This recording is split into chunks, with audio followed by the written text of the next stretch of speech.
What up guys? So, in this vlog, we are gonna be staying in the cheapest and most expensive Airbnbs in Manila. And we're gonna find out if expensive actually means better. So, we booked 3 Airbnbs. One that's super cheap, Isang sulit. and one that's pretty expensive. And now, let's start. Giving mansion. Pero ito sakto lang sa akin. Medyo madumi lang yung electric fan. 1, 2, 3. No! Look at the view! Hey! It's the vibe! May bago akong iaano sa Instagram.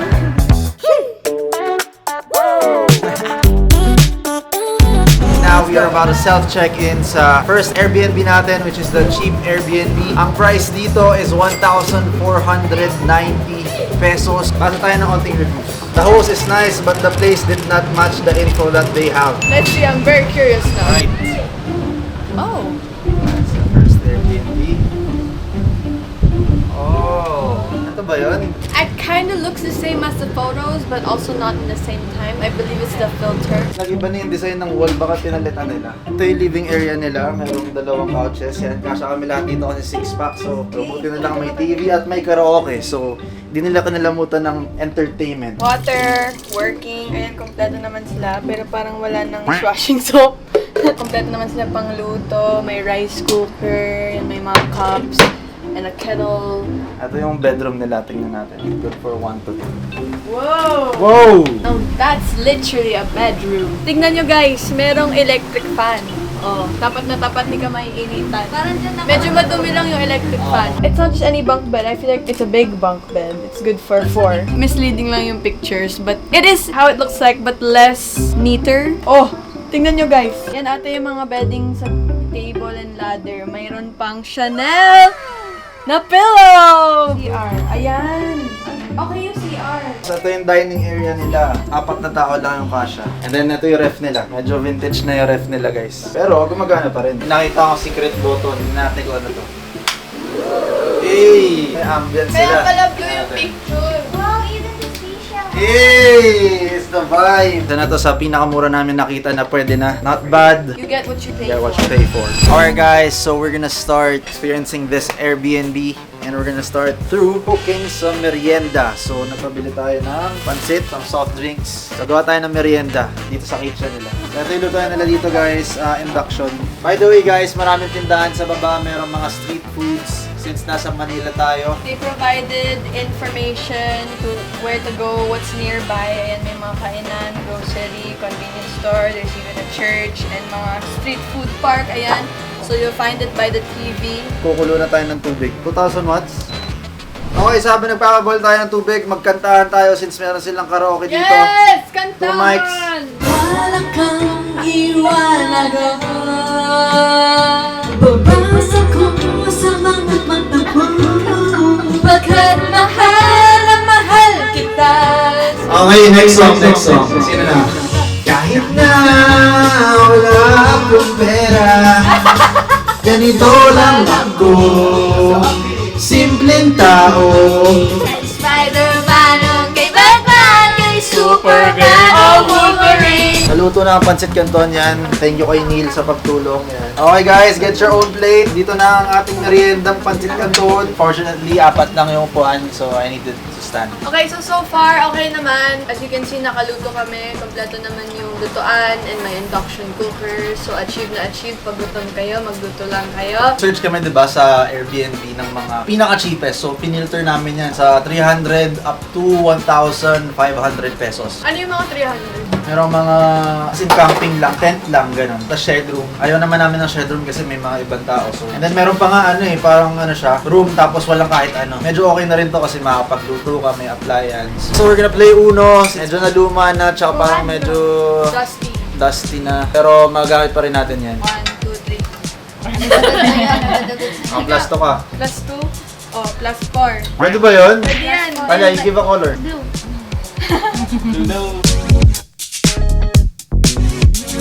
Uno! Hi! Finally on video. Alright guys, so now manonood kami ng isang movie or series. Turn out the Let's go. lights and yell, baby.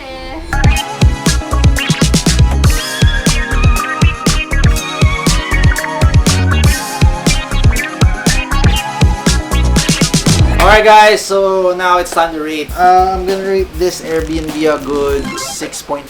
It's not perfect. For its price, worth it siya. Ako, I would give it a good 6 out of 10.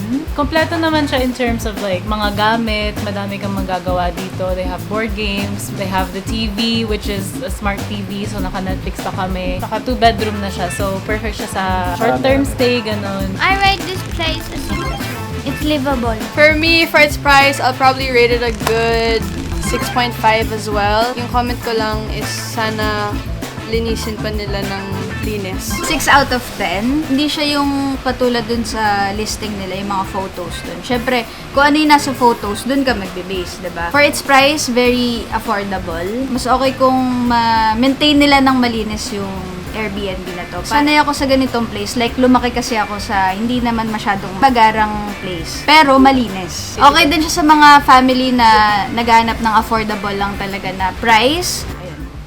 Perfect! Alright guys, so now we are on to the affordable Airbnb. Dito tayo sa Airbnb namin, East Homes Airbnb. Now this is the second one. Papasok siya sa affordable category kasi ano lang siya, hindi siya cheap, hindi rin siya expensive. So sakto lang siya. Meron na isang review kasi kaka-open lang. Ayan. The host was really welcoming and easy to talk to. The place was super clean, aesthetic, and honestly, looked even nicer in person. Wow. Alright. Welcome to Ease Airbnb number 2. So, ang style rin nito is same like dun sa branding namin dun sa first one, which is Bauhaus. Style namin dito medyo may pagka-Muji siya na halo, siguro mga 20%. Yan, entertainment shelf, nandyan yung mga board games, mga entertainment na mga pwedeng gawin, books. And then nandito ang shoe rack. And then we have some lights as well again, so it gives, you know, Bauhaus vibes.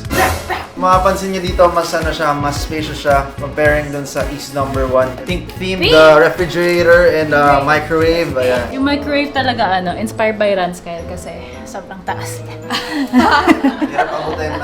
Magkakaroon tayo ng ano dyan? Stool.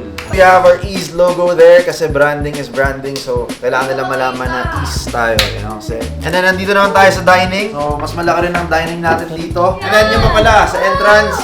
Ayan, pwede kang pala kumuha candy. Yeah, tapos pag-stop mo. Is that Delvin? No, that's M&M's. May pang-treats yun sa aso. So kung makikita nyo ang living room natin, meron tayo ng ating iconic teddy sofa. Ayan. Wow. This can turn into a Of bed. course, we need a TV sa ating Airbnb. So, TV dyan. And then you can play games with your friends. Ang dami namin guests na nagtatanong, included po ba to? Yes, included po to. Tapos meron kaming ano dito, same dun sa East number 1, round mirror. So pwede kayo mag-selfie dyan, tapos tag nyo kami sa stories nyo sa Instagram or Facebook. Dito meron kaming big frames dyan as a Bauhaus design. Here's my little spot over here. So dito yung spot na to, mga collection ko. Kasi sa bahay hindi na siya magkasya, wala na ako mapaglagyan, and hindi pa kami lumilipat dun sa bago namin bahay. Ito yung mga hindi nakasya sa kwarto niya. Where ba kami magkuha For niyan? sale po. Wait, aren't people gonna get that? If I were here, I would. Just kidding.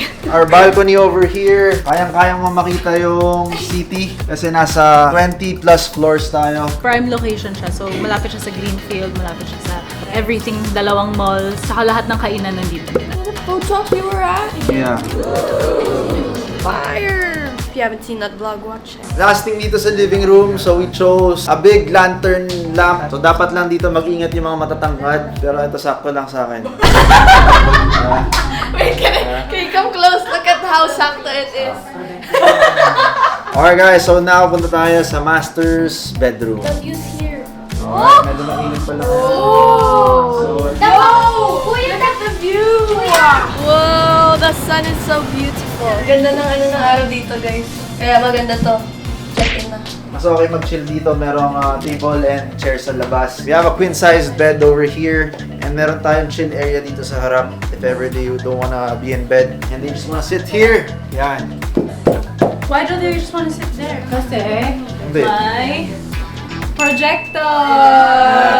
So white wall, para yan sa projector natin. So this one's the burger lamp. And then we have like a 3 circle mirrors dito as a design lamp. CR number 2. Pero syempre, Ang ganda! si Self. For our first Airbnb, meron din kaming ganyan na picture sa kada bathroom namin. The last part ng tour. Bedroom number 2. Whoa! Oh my gosh, an even better view. Kanina pa ako nagpa-picture doon, mas maganda pala dito. So you can play lo-fi music, browse some videos. Sakto lang siya. Hindi niya kaya yung mga matataas na games. Pero may mga kaya siya mga games like Y8, ganyan. And maybe Valorant. Pero hanggang doon lang. So yan, open space. Tapos meron tayong donut lamp dito. Hindi pa na-charge. Na-charge ko mamaya. And then, nandito ang ating bed. Same as East number 1. So dahil spacious siya, kasi pwede ito mag-transform na even bigger bed. Meron tayong design na skateboard. I think that's it. I'm so excited to chill here. Yung rate dito sa Airbnb na to, since pasok to sa affordable category, is around 4,200 to 4,500. Depende sa day before Airbnb fees. So although it's really big, pwede 4 people or 5 kung meron kayong kasamang bata. Actually, gusto namin gawin siyang good for like 8, 7. Kaso, even though kasya siya sa laki ng rooms, yung rules dito sa condo kasi, ganun lang. So, wala tayong choice doon. Our food over here, nag-order tayo para sa lahat. Since first time nila dito, papa-experience natin sa kanilang East Homes number 2. Meron tayong Japanese food. Meron tayong mga gyudon, cheese gyudon. Since medyo Japanese yung style ng Muji style, you know what I'm saying? Guys, kain na! Yeah! Let's go! Pakita mo yung gyudon.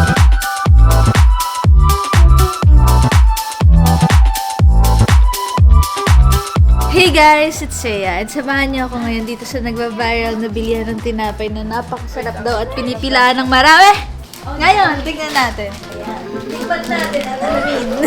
I ordered Tokyo cheese. I-order lang ang sarap! Walang testing for the customer. Experience, luxurious experience. All corners, ha? Uy! Enjoy sila talaga. Uy! Uy, matatapon. You're gonna pay 100. Thanks so much. Ako chocolate bun. I don't know. Sarap. May baguette. Ay, Kung sakto na sa Paris kayo. wait, may ano. Okay guys, so ngayon, it's already 10 p.m. At now, ito-turn na namin itong teddy sofa into a bed.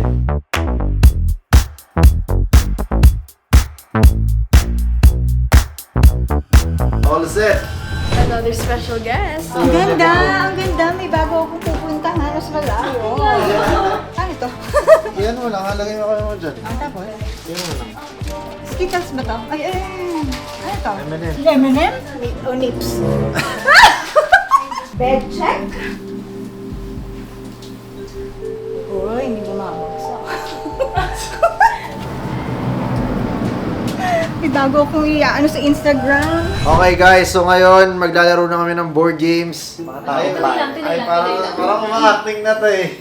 Ba't masyado ka ngayon? Feeling ko ikaw. Umacting na. Ay, ito. Ito. I just heard something where Ayan na, tatlo lang ang villager. Ito, baka, ito parang nag-aano si Nian eh. feeling nito kasi I heard move. I heard you. Kung villager ka, Kilala ko. sa villager side ka. Villager ako. Ah, villager rin ako. Ito.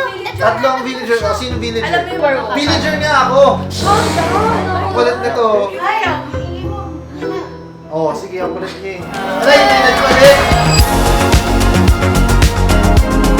So, lahat kami nakapajama na. Yan, except sa akin, wala akong pajama dala. Pero, we're all set to sleep. Pero bago kami matulog, we're gonna watch a movie. It shows The Prisoners. It's a thriller movie na sobrang ganda daw. So, we're gonna watch it. Let's go!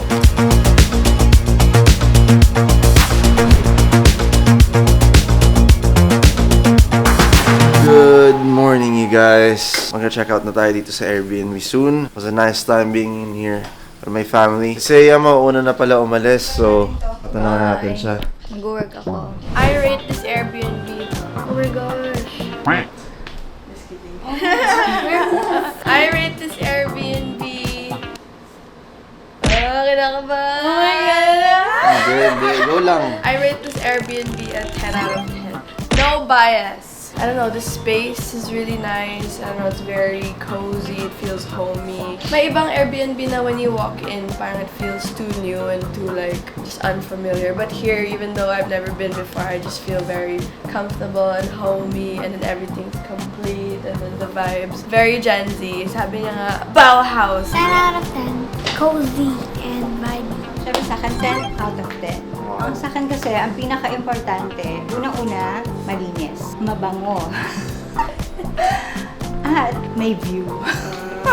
Yun talaga yung tatlong pinaka gusto ko na hinahanap sa mga Airbnb. Ikaw, Ate Seiya.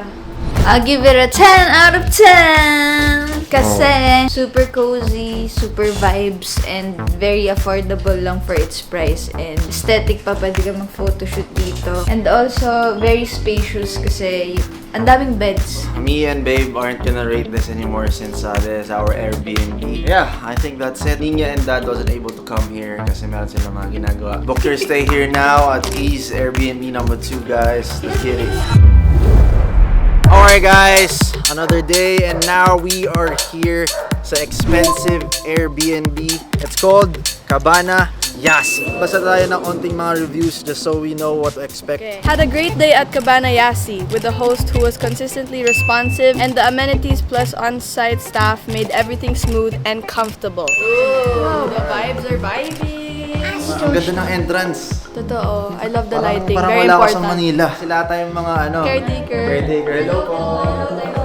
Wow! Entering the Airbnb, you'll be welcomed by a nice, good-looking entrance. Giving mansion. Smells like parang hotel. I've never seen that kind of light in my life. It's not your typical living room kasi wala doon yung TV. It's because they have a movie room. Wow! Wala, ang ganda nga. Nakaka-relax. If you can't find me in this Airbnb, you know where to look for me. I'm just here. It's a big kitchen and they have a big dining area as well. Doon mismo sa kitchen, sa likod niya, one bedroom is actually located doon. Doon naman sa part ng living room, you enter like a chilling spot and then doon yung entrance na next room na merong small living area. And then there's another bedroom which is located upstairs. Guys, akit na tayo second floor and meron silang malaking puno dito. Is this real? No.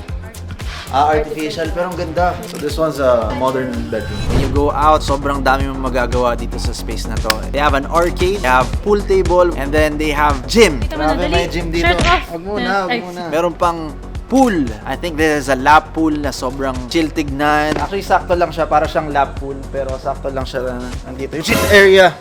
Wag. And then right in front of the pool, andito tayo ngayon sa Lanai, which I think is a good place for like your friends or your family to like chill. Yun yung parang sa Mega Mall, di ba? Meron sila yan dito.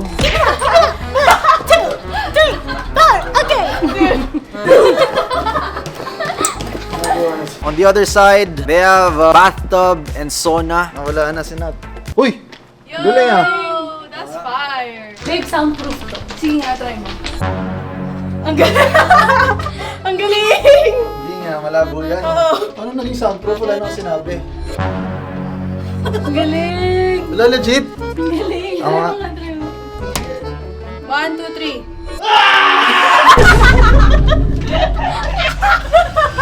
May dumating tayong mga guest. Which is ang aking kapatid, Seiya! Tayo ka saglit. Guys, Oy! Seiya! Ano ba? So, andito na rin si Nina. Go, go, go, go! Welcome, sibling sisters! Magpasa mo pag board meeting. Wow! Dad is here. Naka-helmet pa siya. Dad, say hi to the vlog. Hi, vlog! alam nyo guys, dati nagmamuay tayo ako. Kickboxing, yung ganun. Oh! Oh! Kuya, ilan kaya mo? Kaya ko 6. Sige, go. Ang mukha dapat kita. 5 na. Kaya pa, kaya yan, go. Isa pa. Sige, isa pa, last pa. Ayaw mo yan, kaya. 7. Yan, kaya. 8. Okay na. Mom's here as well. Ma'am. Welcome sa Airbnb. Okay, Ma. Ikaw na lang nintay namin. Dinner time na. Alright, guys. So now we just finished eating dinner with the whole fam and the team. It's time to chill. Guys, vacation to, ah. May training. Jump! Jump straight! Jump straight! Jump straight, hook! Jump straight! Lift! Lift yan!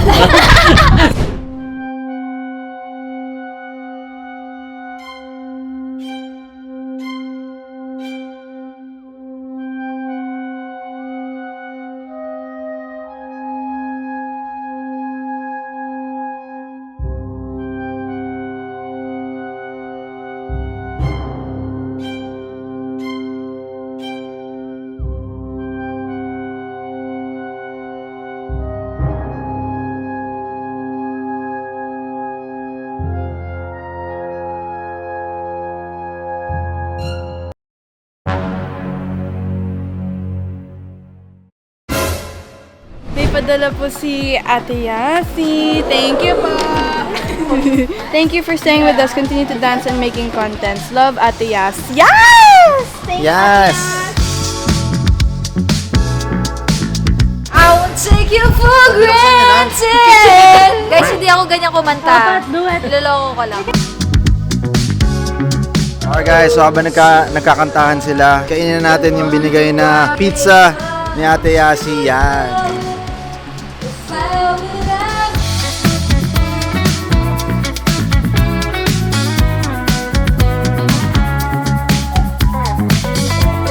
It's already like 2 a.m. and we just finished like chilling. So now, we're gonna be watching a movie dito sa theater room nila to end the night. So I'll watch.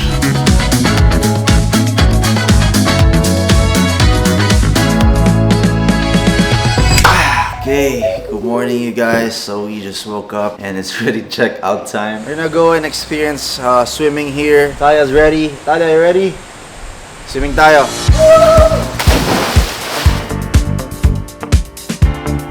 To book this place, you need to pay around 40 to 45,000 pesos per day. That's quite expensive, of course. But if you're a big group, syempre worth it siya kasi paghahati-hatian nyo. Mas mura pag weekday, mas mahal pag weekend. Now it's time to rate. I give it a 10 out of 10 kasi ang daming pwedeng gawin. Hindi ka maboboard and talagang makakapag-bonding ka with your family or friends. I like how they're able to maximize their space lang.